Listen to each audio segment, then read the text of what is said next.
गांव की जिठानी। शांति अपने दो बेटों अर्नव और आरुष के साथ शांति से जीवन बिता रही थी। लेकिन शांति के पति सोहन से उसकी कभी कभार थोड़ी अनबन हो जाती थी। एक दिन शांति रोज की तरह सुबह का खाना बना रही थी, तभी दरवाजे की घंटी बजी। घंटी की आवाज सुनकर वो दरवाजे की ओर जाते हुए कहती है, अरे आती हूँ, कौन है, सब्र करो। शांति दरवाजा खोलती है तो देखती है कि उसके जेठ मोहनदास सामने खड़े होते हैं। वो सक पकाकर अपना घूंघट करती है और पैर छूकर कहती है, आइए आइए जेठ जी। कैसी हो शांति? जी मैं तो बिल्कुल ठीक हूँ, सब आपकी मेहरबानी है भाई साहब। शांति और मोहनदास की बातें सुनकर शांति का पति सोहन और उसके दोनों बेटे बाहर आ जाते हैं। अरे भैया राम राम, कैसे हो आप? राम राम भाई। अरे शांति, ऐसे खड़ी खड़ी क्या देख रही हो? चाय कॉफी कुछ लेकर आओ, भैया आए हैं। शांति तेजी से रसोई की ओर आगे बढ़ती हुए कहती है, अरे मेरी माँ, गेट खोलने के चक्कर में मेरे तो चावल ही जल गए। वो दौड़ी दौड़ी रसोई में जाती है और देखती है कि सारे चावल जल गए हैं। वो दोबारा चावल बनाने में लग जाती है। इतने में सोहन आवाज लगाता है, अरे शांति, तुम्हारे चावल का रोना खत्म हो गया हो तो चाय ले आओ। जी लाती हूँ अभी। शांति जल्दी जल्दी चाय बनाती है और मोहनदास को चाय देती है। सब एक दूसरे की खैर खबर पूछते हुए चाय पीते हैं। चाय खत्म होती ही मोहनदास शांति की ओर देखते हुए मजाक में कहते हैं, शांति, अब तुम्हारी चाय में दम नहीं रहा, अब हमें चाय बनाने वाली बदलनी पड़ेगी। ये कैसे मुमकिन होगा जेठ जी, घर और बाहर का सारा काम मुझे ही करना पड़ता है और कभी कभी जल्दी जल्दी के चक्कर में काम बिगड़ जाते हैं, जैसे आज चावल जल गए। अरे इसी का तो हल लेकर आया हूँ। मैंने रिश्ता देखा है अर्नव और आरुष के लिए। दोनों लड़कियाँ बहुत सुंदर और सुशील हैं। अगर आप दोनों इजाज़त दें तो बात करूँ आगे। सोहन और शांति रिश्ते की बात सुनकर कहते हैं, अब ठीक है, बात चलाइए ना भैया, पर पहले लड़की के बारे में कुछ बताइए तो सही। हाँ हाँ भाई साहब, लड़की कैसी है, परिवार कैसा है, कहाँ के रहने वाले हैं? देखो, परिवार तो बहुत अच्छा है, पर वे दोनों लोग बहुत गरीब हैं। दहेज में कुछ मिलेगा नहीं। अरे हमें दहेज में कुछ चाहिए भी नहीं, बस लड़की संस्कारी होनी चाहिए। एक लड़की तो पढ़ी लिखी है और शहर की रहने वाली है, पर दूसरी अपनी गरीबी की वजह से पढ़ न सकी और गांव में रहती है। लेकिन दोनों है बहुत खूबसूरत। अगर तुम सबको देखते ही पसंद ना आ जाए तो मेरा नाम बदल देना। हाँ, पर तो हम आंखें मूंद कर भरोसा कर सकते हैं भैया। आप आगे बात चलाइए, हम शादी करने को तैयार हैं। कुछ ही दिन में अर्नव और आरुष की शादी हो जाती है। आरुष की शादी अनपढ़ लड़की मंजरी से हो जाती है, जो कि बहुत भोली भी होती है, और अर्नव की शादी पढ़ी लिखी लड़की तनुजा से हो जाती है, जो कि घमंडी और चालू होती है। एक दिन मंजरी घर के काम कर रही थी कि अचानक शांति उसे आवाज लगाती है, बड़ी बहू, ओ बड़ी बहू, मंजरी जल्दी यहाँ आओ। मंजरी जल्दी जल्दी शांति के पास जाती है। बेटा मेरे पैर दबा दे, बहुत दर्द हो रहा है। जी माँ जी, बस बर्तन धोकर आती हूँ। अरे बैठ यहाँ, मेरे पैर में बहुत तेज दर्द हो रहा है, बर्तन छोटी बहू धो लेगी। मंजरी शांति के पैर दबाने लगती है तो शांति तनुजा को आवाज लगाती है, छोटी बहू, ओ छोटी बहू। तनुजा थोड़ी देर से आराम से चलकर आती है। जी माँ जी, आपने बुलाया मुझे? आपको कोई काम था क्या? तू कुछ काम कर रही है या? शांति की बात काटते हुए तनुजा बोलती है, कुछ नहीं माँ, फोन पर अपने घर पर बात कर रही थी। अरे बाद में बात करियो अपने घर वालों से, पहले जाके बर्तन धो ले। तनुजा मुंह बनाते हुए अपनी जिठानी की ओर देखती है और मन ही मन कहती है, ये महारानी वहां बैठी है, ये नहीं कि बर्तन धो ले।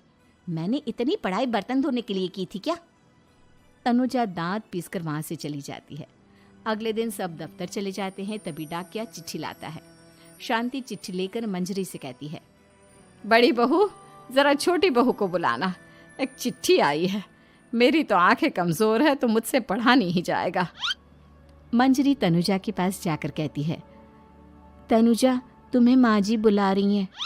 मुझ पर हुक्म मत चलाओ, काम बताओ काम। अरे मैंने तुम पर कहाँ हुक्म चलाया, और हुक्म चला भी दूंगी तो क्या हुआ, तुम तो मेरी छोटी बहन की तरह हो ना। तुम जैसी अनपढ़, जाहिल और गांव की गवार मेरी बहन नहीं हो सकती।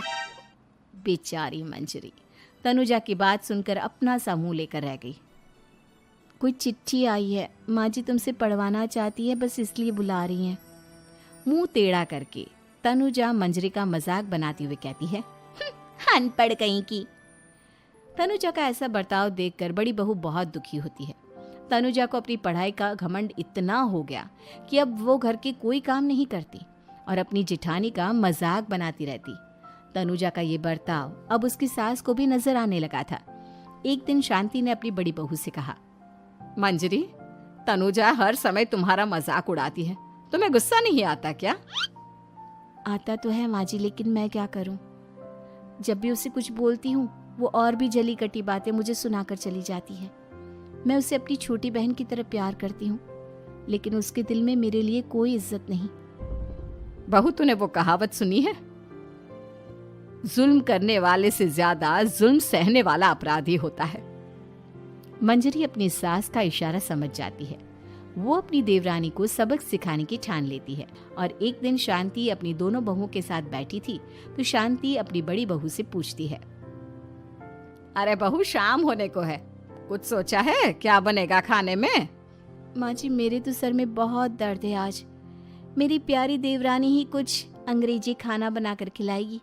सुना है पढ़े लिखे लोग अंग्रेजी खाना बहुत अच्छा बनाते हैं, क्यों तनुजा? इतना कहकर मंजरी अपनी सास की ओर देखकर मुस्कुरा दी। तनुजा अपनी तारीफ सुनकर बहुत खुश हो गई। इतने में शांति कहती है, ये तो सच बात है छोटी बहू, ये तो मैंने भी सुना है। हम भी पक गए हैं बड़ी बहू के हाथ का खाना खा खा कर। तनुजा, तुम्हारी माँ भी तो तुम्हारे खाने की बहुत तारीफ करती हैं। आज हमें भी खिला दो कुछ अच्छा सा बनाकर। शांति की बात सुनकर छोटी बहू और आसमान पर चढ़ गई, पर उसे ये कहाँ पता था कि उसकी सास और जेठानी उसे सबक सिखाना चाहती हैं। तनुजा अपनी तारीफ सुनकर खुश तो बहुत होती है, पर सोचने लगती है, मुझे तो कैसा भी खाना बनाना नहीं आता। अब मैं क्या करूंगी? अगर मैंने इनको सच बता दिया तो मेरी सारी इज्जत मिट्टी में मिल जाएगी। अरे छोटी बहू, क्या सोच रही हो? खिलाओगी ना अपने हाथ का अंग्रेजी खाना? छोटी बहू हाँ में सर हिला देती है। अचानक से उसके दिमाग में एक आइडिया आता है। मैं इंटरनेट से देखकर कुछ बना लेती हूँ, मेरी वाहवाही पूरे घर में हो जाएगी। मुझे कौन सा रोज रोज बनाना है। माँ जी, आज आप सबको ऐसा खाना खिलाऊंगी, ऐसा खाना खिलाऊंगी कि। इतने में शांति छोटी बहू की टांग खींचते हुए कहती है कि पता नहीं कैसा खाना खिलाओगी। ए ऊपर वाले, हमारी रक्षा करना। इतना बोलकर शांति और मंजरी दोनों जोर जोर से हंसने लगते हैं। अब तनुजा रसोई घर में चली जाती है और खाने की तैयारी करने लगती है, पर उसे रसोई घर की चीज़ों के बारे में तो कुछ नहीं पता। जैसे तैसे सारी चीज़ें निकालती है और इंटरनेट पर देखकर खाना बनाती है। कुछ ही देर में सब लोग घर आ जाते हैं। अरे सुनते हो, आज का खाना हमारी छोटी बहू बना रही है। अरे वाह, आज तो फिर कुछ अंग्रेजी खाना खाने को मिलेगा। कुछ ही देर में खाना बन जाता है तो छोटी बहू सबका खाना लगा देती है। इतने में बड़ी बहू कहती है, क्या बात है देवरानी जी, आज तो बहुत अच्छी खुशबू आ रही है। ये बात तो सही कही बड़ी बहू तूने, खुशबू तो अच्छी है। ऐसी खुशबू तो मेरे खाने में भी नहीं आती। सब मिलकर छोटी बहू की बहुत तारीफ करते हैं और छोटी बहू 7वें आसमान पर बैठ जाती है।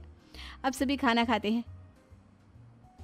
जल्दी जल्दी दो, अब तो मुंह में पानी आ रहा है। हाँ हाँ, मुझसे भी नहीं रुका जा रहा। जैसे ही सोहन एक निवाला खाता है तो उसकी आंखों से पानी आने लगता है। ये देखकर शांति सोहन से पूछती है, क्या हुआ जी, खाना इतना अच्छा बना है कि आंखों से पानी आ गया? सोहन चुप रहता है और धीरे धीरे से खाना शुरू कर देता है। इतने में सोहन छोटी बहू से कहता है, बेटी तुम भी तो खाओ, तुम क्यों रुकी हो? खाना सच में बहुत अच्छा है। ये कहकर सोहन जोर से हंस देता है। फिर सब खाना खाने लगते हैं, लेकिन खाने में नमक और मिर्च तेज हो गई थी। तनुजा से कोई कुछ नहीं बोलता, बल्कि उसे भी खाने को कहते हैं। जैसे ही छोटी बहू खाना खाती है वो पानी पानी कहकर चिल्लाती है, पानी, इसमें तो पानी। ये खाना तो सच में इतना अच्छा बना है कि हमारे साथ साथ देवरानी जी भी इसके स्वाद को कभी नहीं भूल पाएंगी। सही कहा बहू। तनुजा को अपनी गलती का एहसास हुआ और उसने अपनी सास से कहा, माँ जी ये मेरी गलती नहीं है, इंटरनेट पर दिखाया था कि 4 चम्मच नमक और मिर्च डालने हैं। अब मंजरी को भी मौका मिल गया और उसने तनुजा पर तंज कसा। नाच न जाने आंगन टेढ़ा, हर जगह अपनी पढ़ाई दिखाती हो, दूसरों का मजाक उड़ाती हो। अब पता चला ना, हर चीज़ में पढ़ाई काम नहीं आती। और तुम तो शहर में रही हो, तुम्हें तो मुझसे भी अच्छा खाना बनाना आना चाहिए ना। बेटा, अगर तूने ठीक से सब सीखा होता तो आज तुझे शर्मिंदा नहीं होना पड़ता। बात शहर या गांव की नहीं होती। मंजरी गांव से आई है, लेकिन उसे घर का काम करना और खाना बनाना सब अच्छी तरह से आता है। तुम शहर में रही हो, तुमने ये सब क्यों नहीं सीखा? छोटी बहू सर नीचा कर सबसे माफ़ी मांगती है और बहुत शर्मिंदा होती है। दीदी मुझे माफ़ कर दो, मैंने आपको बहुत बुरा भला कहा, पर आपने मुझे हमेशा ही माफ़ किया। आज मुझे अपनी गलती का एहसास हो गया है। अब दोनों बहुएं मिलकर घर का काम करने लगी और एक दूसरे को अपने गुण बांटने लगी। मंजरी ने अपनी देवरानी को खाना बनाना और घर का काम करना सिखाया, वहीं तनुजा ने भी अपनी जिठानी को पढ़ना लिखना सिखाया। शांति और सोहन ऐसी बहुएं पाकर बहुत खुश थे।